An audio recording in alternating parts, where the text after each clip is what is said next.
రై, ఇప్పుడు మళ్ళీ ఎందుకురా ఫోన్ చేశావు? మళ్ళీ ఏం ప్లాన్ చేస్తున్నావు? అరే ఎందుకురా నువ్వు నాతో ఇలా ఆడుకుంటున్నావు? రై, ఇప్పటి వరకు జరిగిందంతా జస్ట్ ట్రైలర్ రా. ఇకపై అసలు ఆట మొదలు పెడతాను. రై, నువ్వు మాత్రం నాకు దొరకకూడదని ఆ దేవుడికి దండం పెట్టుకోరా. దొరికిన రోజు మాత్రం నువ్వు చేసిన దానికి చాలా పశ్చాత్తాపడతావు. అయినా సరే నిన్ను వదిలిపెట్టనురా. రై, నీ ఉడత బెదిరింపులకి ఇక్కడ ఎవడు భయపడ్డు. అయినా ఇంకా నువ్వు నా గురించి ఆలోచించే అంత టైం కూడా ఇవ్వనురా. ఎందుకంటే మీ అమ్మ జీవితంలో మరో ఘట్టం మొదలవబోతుంది.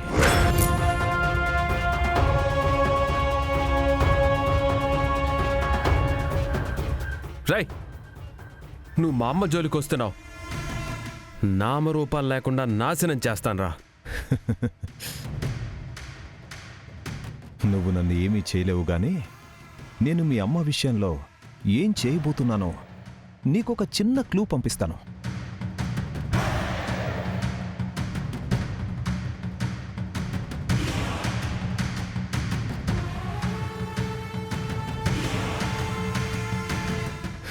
ఒక్కసారి చూడరా, పంపించాను.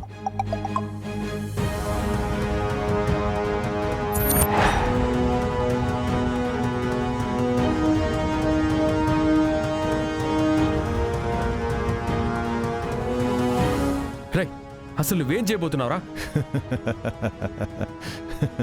రేపొద్దున్న మీ అమ్మ అరెస్టు కాబోతోంది. నీకు దమ్ముంటే మీ అమ్మని కాపాడుకోరా.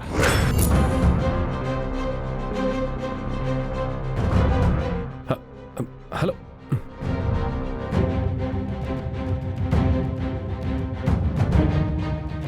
రేపొద్దున లాయర్కి ఫోన్ చేసి పోలీసులు మా ఇంటికి వచ్చేలోపు యాంటిసిపేటరీ బెయిల్ అరేంజ్ చేయమని చెప్పాలి. అప్పుడే అమ్మని అరెస్ట్ కాకుండా కాపాడుకోగలను.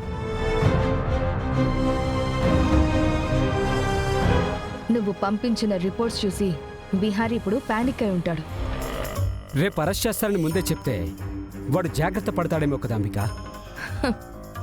వాడు ఎన్ని జాగ్రత్తలు పడినా సరే రేపు వాళ్ళమ్మని అరెస్ట్ కాకుండా ఆపలేడు.